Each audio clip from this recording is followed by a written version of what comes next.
Assalamualaikum warahmatullahi wabarakatuh. Anak-anak sekalian, selamat berjumpa kembali di pembelajaran Sirah Nabawiyah di pertemuan yang ke-6 semester 2 ini dengan pokok bahasan melanjutkan di pertemuan yang lalu, yaitu peristiwa hijrah Rasulullah SAW ke Madinah. Selamat menyimak.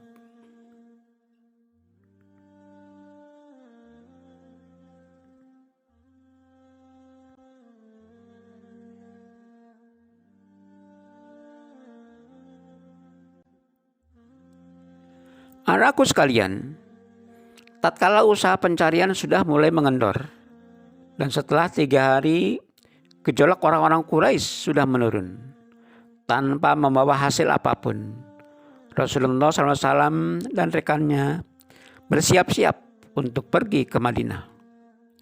Mereka berdua mengupah Abdullah bin Uraikid, seorang penunjuk jalan yang sudah matang dan mengetahui seluk-beluk jalan.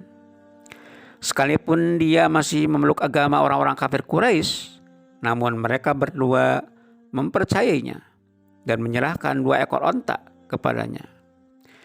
Setelah 3 malam berada di gua, dia diminta datang ke gua dengan membawa 2 ekor onta itu. Maka Abdullah bin Uraikid pun datang ke gua dengan membawa 2 ekor onta. Pada saat itu Abu Bakar berkata, "Demi ayahku menjadi jaminan, wahai Rasulullah, ambillah 1 ontaku ini." Dia memilih onta yang paling bagus untuk beliau. Asma binti Abu Bakar datang sambil membawa langsung makanan untuk perjalanan mereka berdua. Namun rupanya dia lupa membawa tali untuk mengikat langsung itu. Oleh karena itu, selagi beliau dan Abu Bakar sudah naik ke atas punggung onta dan Asma hendak mengikat langsung makanan, maka dia tidak mendapatkan tali pada langsung itu. Dia segera melepas kain ikat pinggangnya atau nitok dan menyobeknya menjadi 2 bagian. 1 bagian dipergunakan untuk mengikat langsung makanan, dan 1 bagian dia pergunakan sebagai ikat pinggang lagi. Karena itu dia dijuluki Zatun Nitoqain, atau wanita yang memiliki 2 bagian ikat pinggang. Selanjutnya Rasulullah SAW berangkat bersama Abu Bakar dan Amir bin Fuhairah. Abdullah bin Uraikid yang menjadi penunjuk jalan mengambil jalan pesisir. Jalan yang pertama kali ditempuh adalah ke arah selatan menuju jalan Yaman. Baru setelah itu mengarah ke barat menuju pesisir, hingga setelah tiba di jalan yang tidak biasa dilalui orang. Perjalanan diarahkan ke utara di dekat pesisir Laut Merah. Ini merupakan perjalanan yang jarang dilalui orang.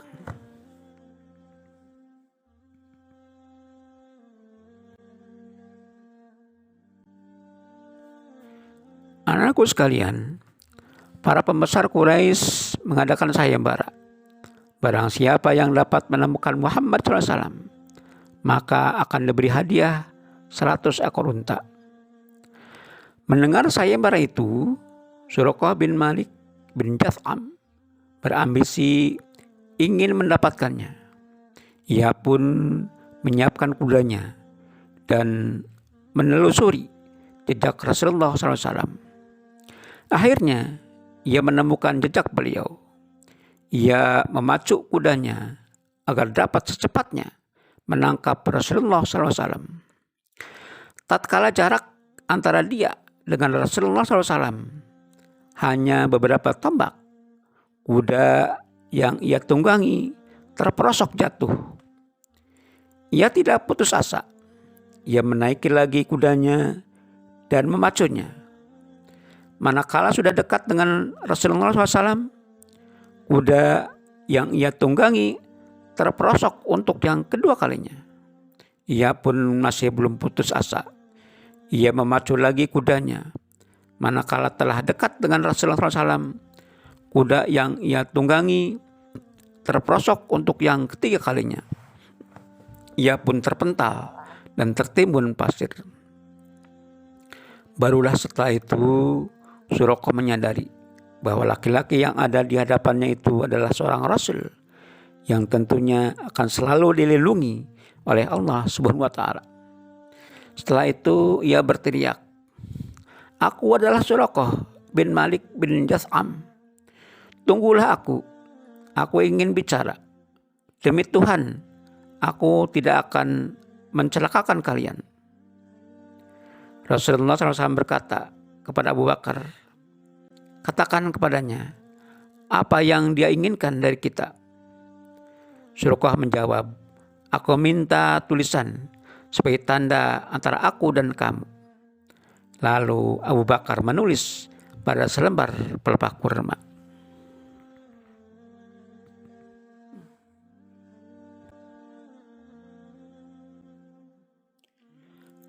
Anak-anakku sekalian, kemudian beliau melanjutkan perjalanan hingga melewati tenda Ummu Ma'bad. Dia adalah seorang wanita yang terkenal sabar dan tekun. Duduk di serambi tendanya, memberi makan dan minum kepada siapapun yang melewati tendanya. Maka saat melewatinya, Rasulullah SAW dan Abu Bakar meminta sesuatu yang ada padanya. "Demi Allah, andaikan kami mempunyai sesuatu, tentulah kalian tidak kesulitan mendapatkan suguhan. Sementara domba-domba itu tidak ada yang mengandung, dan ini adalah tahun paceklik," kata Ummu Ma'bad. Rasulullah SAW memandangi seekor domba betina di samping tenda. Beliau bertanya, "Ada apa dengan domba betina ini, wahai Ummu Ma'bad?" "Itu adalah domba betina yang sudah tidak lagi melahirkan anak," jawabnya. "Apakah ia masih mengeluarkan air susu?" tanya beliau. "Ia sudah terlalu tua untuk itu," jawabnya. "Apakah engkau mengizinkan bila aku memerah susunya?" "Boleh, demi ayah dan ibuku," jawab Ummu Ma'bad. "Jika memang engkau melihat domba itu masih bisa diperah susunya, maka perahlah." Lalu beliau mengusap kantong kelenjar susu domba itu dengan menyebut asma Allah dan berdoa. Seketika itu kantong kelenjarnya menggelembung dan membesar. Beliau meminta bejana milik Ummu Ma'bad, lalu memerah susunya dan menadahi dengan bejana itu. Susu itu beliau berikan kepada Ummu Ma'bad yang langsung meminumnya hingga kenyang. Beliau juga memberikan susu itu kepada rekan-rekannya hingga mereka kenyang. Baru kemudian beliau sendiri yang minum. Kemudian beliau memerah susu lagi hingga bejana itu penuh, lalu meninggalkannya untuk Ummu Ma'bad. Setelah itu mereka melanjutkan perjalanan.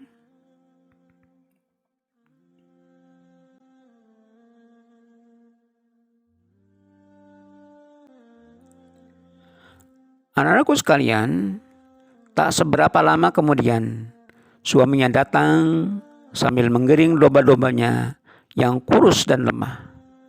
Dia tak sanggup menutupi keheranannya tatkala melihat ada air susu di samping istrinya.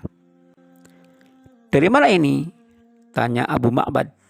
Padahal domba-domba itu mandul, tidak lagi mengandung, dan tidak lagi bisa diperah di dalam rumah. "Tidak, demi Allah, tadi ada seorang laki-laki yang lewat membawa barokah. Bicaranya begini dan begini, keadaannya begini dan begini. Demi Allah, itu adalah seorang dari kabilah Quraisy yang sedang mereka cari-cari. Katakanlah kepadaku, wahai Ummu Ma'bad, bagaimana ciri-cirinya?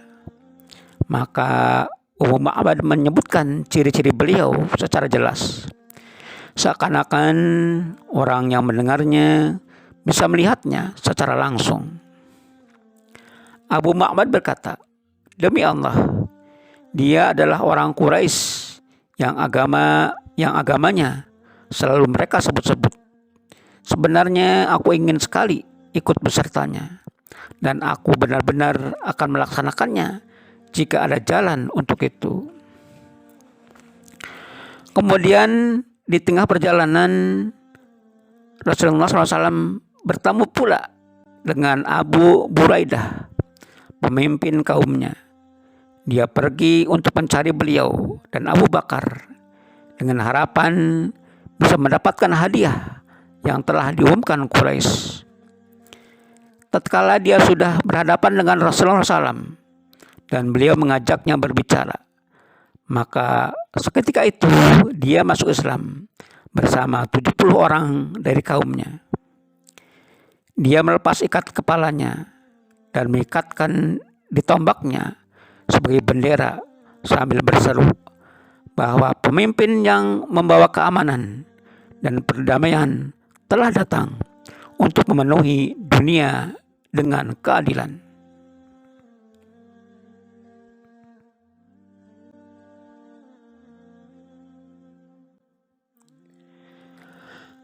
Anak-anakku sekalian, semenjak orang-orang Ansor mendengar bahwa Rasulullah SAW telah meninggalkan Mekah, mereka terus menunggu kedatangan beliau. Setiap hari semenjak pagi mereka keluar rumah dan menunggu kedatangan Rasulullah SAW di perbatasan kota Madinah. Mereka baru pulang ke rumah masing-masing manakala sinar matahari telah terasa sangat panas. Rasulullah SAW tiba di Madinah setelah sholat Jumat tanggal 12 Rabiul Awal. Ketika itu orang-orang Ansor berada di dalam rumah. Yang pertama kali melihat kedatangan Rasulullah SAW adalah seorang Yahudi. Ia berteriak keras sekuat-kuatnya, memberitahukan kedatangan Rasulullah SAW. Maka orang-orang Ansor berlarian keluar untuk menyambut beliau yang saat itu berada di bawah pohon kurma bersama Abu Bakar Siddiq. Sementara banyak dari orang-orang Ansor yang belum melihat Rasulullah SAW, orang-orang Ansor berjejal mengerumuni mereka berdua, dan banyak yang tidak tahu mana Rasulullah SAW dan mana Abu Bakar Siddiq. Melihat itu Abu Bakar tanggap. Ia langsung menaungi Rasulullah SAW dengan baju selendangnya. Maka orang-orang pun tahu mana Rasulullah SAW. Kaum muslimin bertakbir gembira dengan kedatangan Rasulullah SAW. Tidak ada sesuatu yang lebih membuat mereka gembira melebihi kedatangan Rasulullah SAW. Hingga para budak wanita, anak-anak, dan para wanita berteriak-teriak, ini dia Rasulullah telah tiba, ini dia Rasulullah telah tiba. Diulang berkali-kali. Wanita-wanita Ansor menyambut kedatangan Rasulullah SAW dengan senandung nasyid.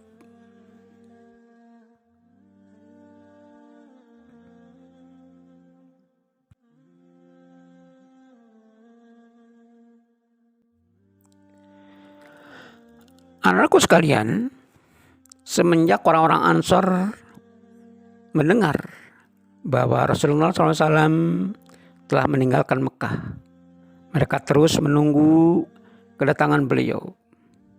Setiap hari semenjak pagi mereka keluar rumah dan menunggu kedatangan Rasulullah SAW di perbatasan kota Madinah. Mereka baru pulang ke rumah masing-masing manakala sinar matahari telah terasa sangat panas. Rasulullah SAW tiba di Madinah setelah sholat Jumat tanggal 12 Rabiul Awal. Ketika itu orang-orang Ansor berada di dalam rumah. Yang pertama kali melihat kedatangan Rasulullah SAW adalah seorang Yahudi. Ia berteriak keras sekuat-kuatnya, memberitahukan kedatangan Rasulullah SAW. Maka orang-orang Ansor berlarian keluar untuk menyambut beliau yang saat itu berada di bawah pohon kurma bersama Abu Bakar Siddiq. Sementara banyak dari orang-orang Ansor yang belum melihat Rasulullah SAW. Orang-orang Ansor berjejal mengerumuni mereka berdua, dan banyak yang tidak tahu mana Rasulullah SAW dan mana Abu Bakar Siddiq. Melihat itu Abu Bakar tanggap. Ia langsung menaungi Rasulullah SAW dengan baju selendangnya. Maka orang-orang pun tahu mana Rasulullah SAW.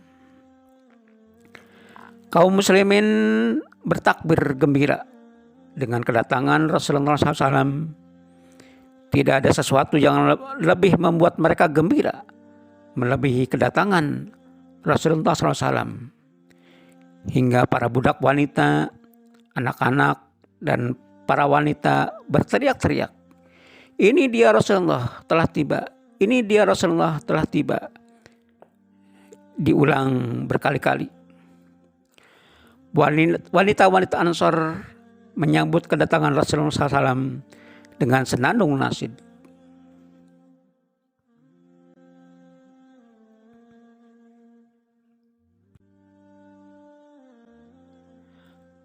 Anak-anakku sekalian, kaum muslimin semakin banyak. Mereka datang berduyun-duyun untuk menyambut kedatangan Rasulullah SAW. Mereka menawarkan kepada beliau untuk singgah dan tinggal di tempat mereka. Mereka berebut memegang kendali unta beliau. Maka Rasulullah SAW berkata, "Biarkan unta ini berjalan sendiri." Ketika sampai di wilayah Bani Malik bin Nazar, unta itu duduk di tempat yang sekarang menjadi pintu Masjid Nabawi. Pada saat itu, tempat itu adalah tempat penjemuran kurma milik dua anak yatim dari Bani Nazar. Bani Nazar masih memiliki hubungan kerabat dengan Rasulullah SAW. Rasulullah SAW turun dari unta. Lalu Abu Ayyub atau Khalid bin Zaid An-Nazari Al-Khazraj membimbing unta beliau dan menaruh di rumahnya. Rasulullah SAW singgah di rumah Abu Ayyub. Abu Ayyub sangat gembira hingga ia pindah di bagian bawah dari rumah agar tidak berada sejajar dengan Nabi, apalagi di atas beliau. Selang beberapa hari kemudian, istri beliau Saudah dan kedua putri beliau yaitu Fatimah dan Ummu Kulsum tiba di Madinah bersama-sama Usamah bin Zaid, Ummu Aiman, Abdullah bin Abu Bakar, dan seluruh keluarga Abu Bakar, termasuk Aisyah binti Abu Bakar. Dengan hijrahnya Rasulullah SAW ke Madinah, menandai berakhirnya satu paroh dakwah Islam di periode Mekah dan momen tahun pertama dari Hijriah.